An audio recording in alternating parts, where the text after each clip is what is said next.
தேர்தல் ஆணையம் மத்திய அரசு கூட சேர்ந்து வாக்கு திருட்டுல ஈடுபட்டிருப்பதா நேற்று பகிரங்கமா குற்றச்சாட்டு தெரிவிச்சிருந்தாரு எதிர்கட்சி தலைவர் ராகுல் காந்தி. வாக்காளர் பட்டியல்ல பல குளறுபடிகள் இருக்கு, எலெக்ஷன் கமிஷனே வாக்குகள்ல மோசடி பண்ணிட்டு இருக்கதாவும் சமீப காலமாவே சொல்லிக்கிட்டு வந்தாரு. இதை எதிர்த்து உச்ச நீதிமன்றத்துல வழக்கு தொடரப்பட்டுருச்சு. அப்போ போதிய ஆதாரம் இல்லாம ராகுல் காந்தி நீங்க எதையும் பேசக்கூடாது, இது ஒட்டுமொத்த இந்தியாவையும் பாதிக்கக்கூடிய விஷயம்னு உச்ச நீதிமன்றம் எச்சரிக்கை விடுத்துச்சு.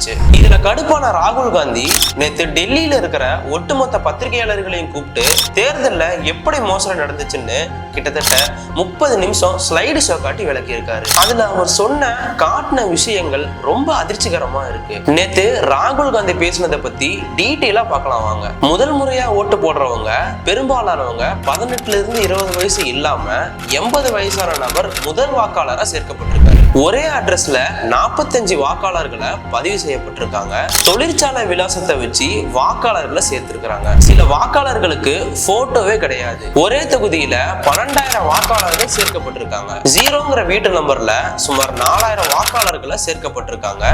ஒரே வாக்காளர் ஒரே முகவரின்னு பல வாக்குச்சாவடிகளில் இருக்கு. பல வாக்காளர்களுக்கு அப்பா அம்மா பேரே இல்ல. நாடு முழுவதும் இப்படியான பல மோசடிகள் நடந்திருக்கு. இத நாங்க கண்டுபிடிச்சதுதான் சுவாரஸ்யமான ஒண்ணு.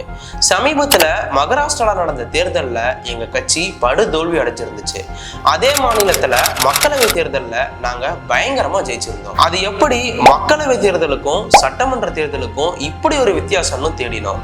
அப்பதான் இந்த அதிர்ச்சிகரமான விஷயம் தெரிஞ்சது. மகாராஷ்டிரால மக்கள் தொகையை விட வாக்காளர்கள் எண்ணிக்கை அதிகமா இருக்கிறத நாங்க நோட் பண்ணோம். அந்த ஒரு மாநிலத்துல மட்டும் 40 லட்சம் வாக்காளர்கள் போலியே சேர்க்கப்பட்டிருக்காங்க. இதே மாதிரி கர்நாடகாவுல 16 தொகுதியில காங்கிரஸ் ஜெயிக்கும்னு நாங்க கணிச்சிருந்தோம்.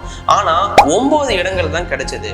இதை பத்தின சோதனை முடிவுகள்ல தான் மகாதேவபுர தொகுதியில 1 லட்சம் போலி வாக்காளர்களை சேர்க்கப்பட்டிருந்திருக்காங்க. இதுக்கான எல்லா எவிடன்ஸுமே எங்க கிட்ட இருக்கு. பல மாநிலங்கள்ல இந்த மாதிரி மோசடிகள் நடந்திருக்கு. ஒரே வீட்டு முகவரியில கிட்டத்தட்ட 80 வாக்காளர்கள் இருக்கிறதா சேர்க்கப்பட்டிருக்காங்க.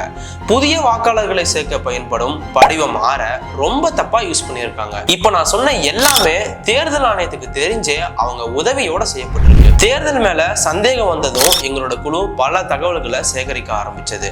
ஆனா தேர்தல் ஆணையமும் எந்த ஆவணமும் தரல. சிசிடிவி காட்சிகளையும் அழிக்க போவதா அவங்களே சொன்னாங்க.